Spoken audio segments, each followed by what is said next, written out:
Assalamualaikum warahmatullahi wabarakatuh. Alhamdulillahirabbil alamin, wassalatu wassalamu ala asrofil anbiya'i wal mursalin wa ala alihi wa sahbihi ajmain, amma ba'du. Perkenalkan, nama saya Eva Mirdayanti, NPM 31200031, kelas 1B, Prodi D3 Analis Kesehatan. Yang terhormat kepada Ibu Ira Primasari selaku dosen mata kuliah Pendidikan Agama Islam dan Budi Pekerti, serta teman-teman yang saya banggakan. Pertama-tama, marilah kita panjatkan puji syukur kehadirat Allah Subhanahu wa Ta'ala yang telah memberikan kita nikmat yang luar biasa, seperti nikmat iman, nikmat Islam, dan nikmat sehat walafiat. Tidak lupa salawat beserta salam semoga terlimpahkan pada Nabi kita Muhammad SAW, kepada para pengikutnya, para sahabatnya, para keluarganya, dan kita sekalian. Pada kesempatan kali ini, saya akan menjelaskan tentang kewajiban orang sakit dalam perspektif agama. Cukup banyak orang yang belum mengerti dan paham bagaimana kewajiban bagi orang yang sakit. Sakit adalah Allah yang memberikan, dan tentulah sudah sepatutnya kita serahkan semua urusan kita kepada Allah Subhanahu wa Ta'ala. Ada 7 hal yang sebaiknya dilakukan oleh orang yang sedang sakit menurut Islam. Yang pertama, yaitu bersabar. Setiap muslim yang ditimpa ujian berupa penyakit hendaknya bersabar, karena Rasulullah SAW pernah bersabda, "Sungguh mengagumkan perkara orang yang beriman, karena semua urusannya adalah baik, dan hal itu tidak terjadi pada seorang pun kecuali pada orang yang beriman. Jika ia mendapat kesenangan, ia bersyukur, maka hal itu baik baginya. Apabila ditimpa kesulitan, ia bersabar, maka hal itu pun juga baik baginya." Hadis riwayat Muslim. Yang kedua, yaitu berobat.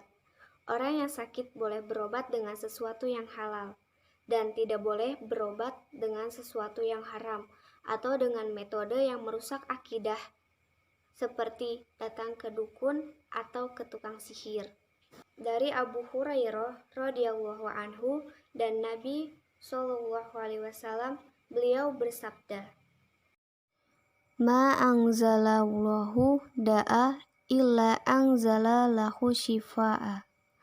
Allah tidak menurunkan suatu penyakit kecuali Allah turunkan juga obatnya. Hadis riwayat Al-Bukhari. Rasulullah SAW juga pernah bersabda, "Innallaha khalaqad da'a wad dawa'a fatadawwaw wala tadawwaw biharam." Sesungguhnya Allah menciptakan penyakit sekaligus obatnya. Maka berobatlah kalian, dan janganlah kalian berobat dengan sesuatu yang haram.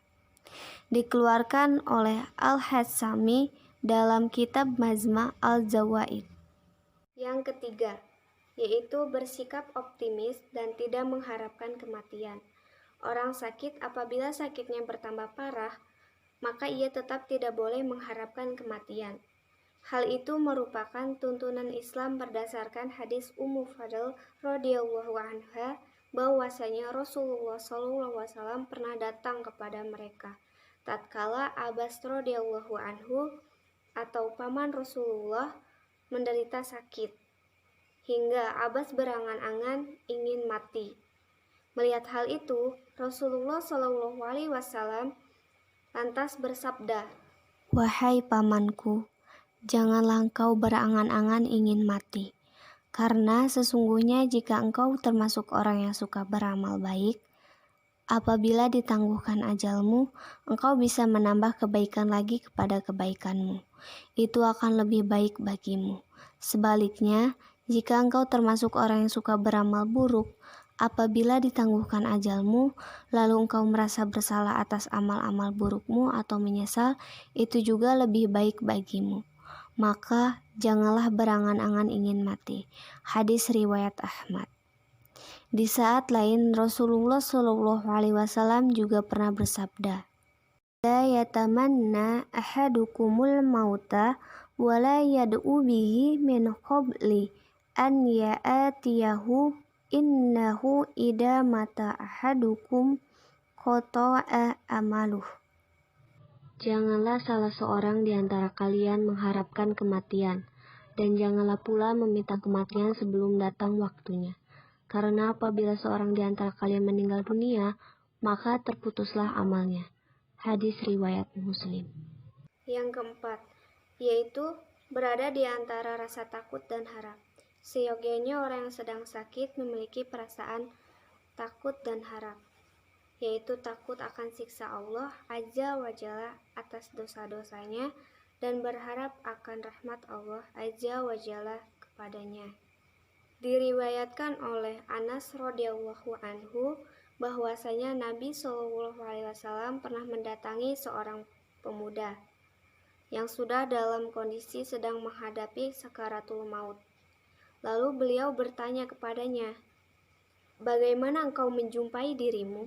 Dia menjawab, "Wahai Rasulullah, demi Allah, aku hanya berharap kepada Allah dan aku takut akan dosa-dosaku." Kemudian Rasulullah bersabda, "La yastami'ani fi qalbi abdin fi misli hadal mautini illa atahu wahu mayarzu wa amanahu mimma yakhaf." Tidaklah berkumpul dua hal ini, yaitu khauf dan raja, di dalam hati seseorang dalam kondisi seperti ini, kecuali pasti Allah wujudkan harapannya dan Allah berikan ia rasa aman dari apa yang ia takutkan. Hadis riwayat Al-Tirmizi. Yang kelima, yaitu segera mengembalikan hak dan harta titipan orang lain. Wajib bagi orang yang sakit untuk segera mengembalikan hak dan harta titipan orang lain, atau dia juga meminta hak dari orang lain. Jika tidak memungkinkan baginya melakukan hal tersebut, hendaknya ia berpesan kepada keluarganya untuk melunasi hutang-hutangnya atau untuk membayarkan kafaroh atau zakatnya. Yang keenam, yaitu berwasiat sebelum datangnya tanda-tanda kematian. Allah Subhanahu wa Ta'ala berfirman, Bismillahirrahmanirrahim. Kutiba alaikum idza khadara ahadakumul mautu in taraka khairul wasiyatu lil walidaini wal aqrabina bil ma'rufi haqqan 'alal muttaqin. Diwajibkan atas kamu apabila seorang di antara kamu kedatangan tanda-tanda maut, jika ia meninggalkan harta yang banyak, berwasiat untuk ibu, bapak, dan karib kerabatnya secara ma'ruf. Ini adalah kewajiban atas orang-orang yang bertakwa. Surat Al-Baqarah ayat 180. Rasulullah SAW juga pernah bersabda, "Mahakkum ri'i muslimi lahu syai'u yusi fihi yabitu lailataini illa wa wasiyatuhu maktubatu indah." Tidak sepatutnya bagi seorang muslim yang masih memiliki sesuatu yang akan diwasiatkan untuk tidur 2 malam, kecuali wasiatnya sudah tertulis di dekatnya. Hadis riwayat Al-Bukhari. Orang sakit apabila hendak berwasiat dengan wasiat yang berkaitan dengan hartanya, maka ia tidak boleh berwasiat lebih banyak dari sepertiga hartanya.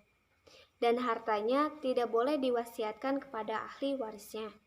Tidak diperbolehkan pula merugikan orang lain dengan wasiatnya, dengan tujuan mengurangi bagian yang menjadi hak salah satu ahli waris atau melebihi bagian yang menjadi hak salah satu ahli waris daripada ahli waris lainnya.